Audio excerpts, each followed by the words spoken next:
On the voice of Nassau Community College, 90.3 WHPC. And that's the bottom line, because Stone Cold said so. Come on, everybody. Let's sing along with Bruce.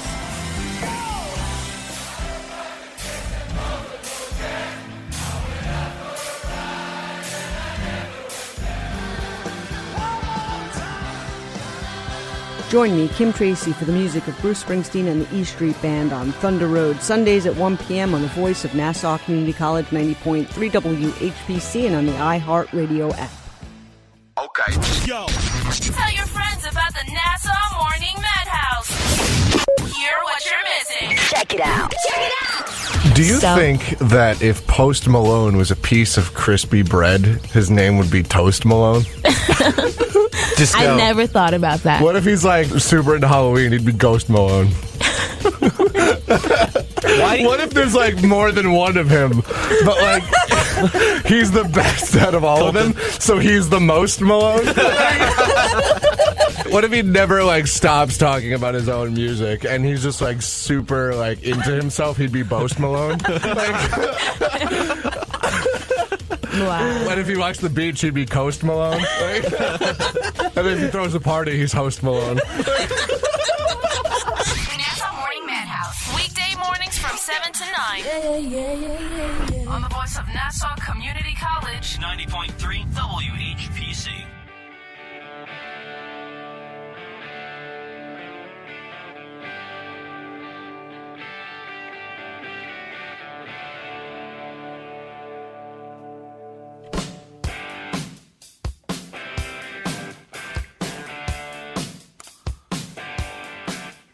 Okay, so they borrowed the riff basically from Free, All Right Now, but hey, it still works. Remembering AC/DC Malcolm Young, who died this past weekend, at the age of 64 from dementia. Oof. That's young. Young. You know, they love their alcohol, though. It's a hard life. That was a party. The rock and roll life is a hard life. That was a party group, man. Those They guys, were. They were drinking their Fosters like it was water. Well, it's a hard life being a rock and roll star. By the way, brother, I have to bring this up. It's a fun life. We It's a talk hard about life. the New York Islanders. Yes. Attention, Daily News. Uh-oh. The New York Islanders are now playing Brooklyn. Let's get a beat writer on the team, okay? Good luck. You know, you have a beat writer for the Rangers. I don't think you have a beat writer for the Devils. I don't even think you cover them. Highly unlikely. But the Islanders are part of New York City now. At least give them a beat writer. I'm checking to see if the Post... Let's give them a beat writer. I'm pretty sure the Post covered this game with an AP guy. Yeah, it's an Associated Press. And they don't even give credit to the writer. Associated Press. Just Associated Press. Yeah, it doesn't give credit to the writer. You know what, though? I'll tell you what. Somebody at the Post rewrote the lead. I can guarantee you that. What does it say? It says John Tavares and Nick Leddy scored a goal apiece, and Yaroslav Halak made 28 saves, but it wasn't enough for the Islanders to come away with their fourth straight victory. You're right, because it says here Tuvo Terranian notched 2 goals and an assist, and the Carolina Hurricanes rebounded from Thursday night loss in Brooklyn to beat the Islanders Sunday night. See, there you go. At home, so you're right. So somebody rewrote the lead because they made it a New York lead. Well, so people want to know that Tavares scored and Leddy scored. Then I don't know what Halak's 28 saves has to do with anything when he gave up 4 goals and he gave up 3 in the first period, which has become something of a bugaboo for the Islanders. Yes, and by the way, so if I'm going to call out the Daily News, let's call out the New York Post. Yeah, same thing. The Islanders are our New York City team as of right now. Maybe they move to Elmont. The Islanders don't get covered. Plain and simple. Come on. They should be covered. The only paper that covers the Islanders is Newsday. Newsday, yeah. That's the only one. Well, there's a lot of people coming from. They're on the. Well, I shouldn't say the only one. I have no idea what the Times is doing because I don't really read the Times. But we don't know about the Times, but we do know that a lot of people come on the Hempstead branch, and they go straight to Brooklyn. So, and then they wait 30 minutes after the game to leave. So. Yes, you and your obsession with the trains. Hey, you shouldn't have to wait that long. I'm sorry. Everybody's aware. Everybody who's ever listened to the show is aware because you say it.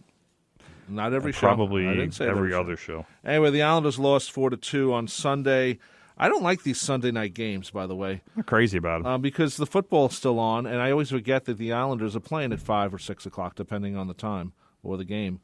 I prefer the old Saturday games, and I know maybe they can't do it. Maybe the Nets are playing Saturdays, but Saturdays with college football, that's kind of how but the NHL has to do. The NHL is trying to carve out a niche time period, a destination time period, and Saturday night there's all the big college football games. So Saturday you can't do it. Sunday night you can because there's basically one NFL game going on, but. Well, they usually start them. It's a tough sell because they start at 5 or 6 o'clock. So yeah, 6 o'clock the game's still going. It's a tough sell because people are still have to go to work tomorrow on Monday, and I don't know that many people want to go to a game on a Sunday night, even if they do start it earlier, because they still have stuff they got to do to get ready for the work week, and everybody has a life to lead and has stuff that needs to get done for that life to be just a little bit easier. And going to a hockey game on a Sunday night doesn't necessarily fit into that. No, it doesn't, unfortunately. The Islanders are in 4th place in the Metropolitan. Yes, it is deceiving because they have 24 points. The Devils, Columbus, and Pittsburgh have 25. They're all tied for first place. The Islanders are technically second, but it's 4th place. Washington's 23, Carolina's 22, Rangers are 22, and Philadelphia's 20. This is the tightest division in the NHL right now. It's also the best division in the NHL. Yeah, so every team in the Metropolitan Division is at least 500, brother. Yes, they are. Look at the Flyers' record. Are you looking at standings? I am 8-8-4. See that? That's the last place team is 8-8-4. Yep, that's a pretty good division. Yeah, so it's going to be a fun division to watch, and we do hope the Islanders do good as they're doing, and the Rangers actually moved down a little bit, but they have been playing better, so we give them credit. Comedy for the Rangers on Saturday. Why? What happened? Chance the Rapper. Chance the Rapper. Right. It was actually a funny bit. I was watching SNL, and I really haven't watched SNL very often. Oh, you're missing some stuff. But and to be honest, I'm not a Chance the Rapper fan. No, I'm not a fan at all. But I thought he did a really nice job, especially with this bit. He was playing a sideline reporter for the MSG network. Right. And normally he covers the Knicks. Right. But they throw him on the Rangers because the normal Rangers sideline reporter, his wife just had a baby, and he's got parental leave or paternity leave, whatever they call it. And here's our guy. And they go to him at ice level, and the first thing he says, "Yeah, and it's really cold." So, and he said that, I don't even know, 10 times or something. So the joke got a little bit old after a while. But he knew nothing about the Rangers, nothing at all. And so now he doesn't know anything about the Rangers, doesn't know anything about hockey. It kind of portrayed like a kind of a stereotype cliche a little bit, but it was done in a funny way. That's what I would ask. Where's Al Troutwick? Well, exactly. But then, after talking again about how cold he was supposed to do an interview with a Ranger by the name of Brady Shea. Now, those of you who are Ranger fans know that Mr. Shea spells his name Skjey. It's a Norwegian name, and Chance, as his character, has no idea who this guy is. So he says, "Oh, turn around, let me see what your name is." And so then he says, "Well, there's an S and a K and a J, all next to each other. That's a nope." So he's not even going to try to pronounce the name because, of course, he would have screwed it up anyway because that's a name you need to know how to pronounce. But then he asked him a couple of questions, and they started talking about stuff like power plays, and he's like, okay, all I know is it's really cold. They also had a bit, they had it was Meet the Babysitter number 17. It was supposed to be a porn movie or something like that. And Chance the Rapper played the pizza delivery guy. And I did see that. That was pretty funny. And one of the, I don't know who the girl is, and it's a new person on the show, and she's ready to go, and all of a sudden, A.D. Bryant comes in as like a 10-year-old girl. Yeah. Hey, what are you guys doing? Yeah, it was pretty entertaining. They showed the pizza with the hole in it. Oh, really? Someone already ate the pizza. Okay. It was good stuff. I was laughing.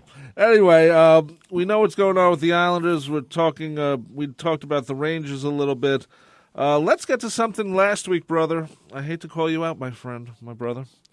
You said last week that the Yankees were definitely going to make a trade. Technically, and they did. Technically, they did. Well, they traded a reliever by the name of Nick Rumbelow. Yes. And this was, as I said, it was a 40-man. No, he'd pitched a little bit with the Yankees last season, and I think maybe the season before as well. But this was, like I said last week, this was a 40-man roster move. Now, it wasn't a huge move. I was expecting a bigger move. And I said yes, I said as much last week. You said that last week. I said as much last week, and for whatever reason, it didn't happen. But they did make a trade. They picked up a couple of minor leaguers from, I believe it was Seattle, for Nick Rumbelow. I mean, this is one of those kind of under the radar kind of deals. But again, it kind of stresses the fact that the Yankees have 40-man roster issues and don't want to just expose players for the Rule 5 draft and lose them for nothing. So this was one of those things where, would Rumbelow have been claimed on the Rule 5? Maybe, maybe not. It's hard to say. I don't think he would have because I don't know what the parameters are as far as somebody with major league experience. But he's a guy that certainly the Yankees could have lost for nothing, and they wound up getting a couple of prospects. One of them is a guy by the name of J.P. Sears, who is a left-hander who. All I know is he has a crazy strikeout rate in the low minors, so we'll see if that will translate going forward. Right. But it's for a guy like Nick Rumbelow to get a prospect who even has some sort of promise is, as far as I'm concerned, is a good move. Okay, well, you expected a bigger deal. It's kind of like kicking the can down the road. It's Nick Rumbelow did some decent stuff for the Yankees, and. Okay, he was part of the roster and part of the staff, but he certainly wasn't a star by any means. So you need to play. The Yankees especially need to play these games with the 40-man roster, and he's not a vital guy. So all right, now you open up a spot for a guy that you want to protect, who is more valuable going forward than Nick Rumbelow, and you take a chance on a prospect. So. We got to read these, brother. I forgot to read them. Read that. Join Sabor Latino every Saturday, 10 a.m., hosted in Spanish by Nassau Community College alumnus Jose Espinoza. Listen for the latest in salsa, merengue, and other music, and romantic music. Don't forget that. Every Saturday with Sabor Latino on WHPC. Wow, we need to get you some pronunciation lessons for Spanish. That's why I speak English. Secrets of Success also. Every Wednesday, host Bill Moran helps you uncover hidden talents to maximize individual success. Every Wednesday, Secrets of Success right here on WHPC. Brother, I wanted to mention also, the New York Post and the New York Daily News, if they're looking for a writer. They're not. I'm just saying, who's sitting across from me? I don't know. Tim Leonard. So. Oh, over here across. Yes. Well, who else? I'm sitting aside from you. I'm looking at you. That's across. This is a conversation for after the show, brother. Well, I'm just saying. Not on the radio. Because we're still talking about the Yankees. Yes, we are. Hensley Bam Bam Mullins and Aaron Boone both were interviewed for the the still vacant manager's job in recent days. His real name his nickname is Bam Bam? Bam Bam. Because he used to hit home runs. That was his name. He was a Yankee farmhand. He came up through the system. He has been the San Francisco Giants bench coach in recent years. I personally, I could see him being a manager. It wouldn't bother. I can't see Aaron Boone being the Yankees manager, and part of that is because he has no experience whatsoever with the job. Part of it is I don't see him as a manager. I don't know that he has. And I know the Yankees aren't looking necessarily for intensity, but to me, Aaron Boone is too laid back. Right. Well, I agree. And also, that comes from me, who I'm a laid back guy. You're not. Yeah. Baseball awards. What are they? Well, Corey Kluber got the Cy Young Award in the American League. Jose Altuve beat out Aaron Judge for the MVP in the American League, which I thought was well deserved. Max Scherzer got the Cy Young for second year in a row in the National League. And Giancarlo Stanton got the MVP award after hitting 59 home runs for the Miami Marlins, beat Joey Votto of the Reds by 2 points in the voting. That's pretty darn Which close. was a little surprising because both of those guys played for non-playoff contending teams. Well, Paul Goldschmidt was third for the Arizona Diamondbacks, who were a playoff team. Well, yeah, sometimes that happens. We're out of time, brother. That's a shame. I know. We can go on for another hour. We don't have any time to talk about Tottenham this week. Yeah. Too bad. No, sorry. Give sorry. They lost. Didn't they lose?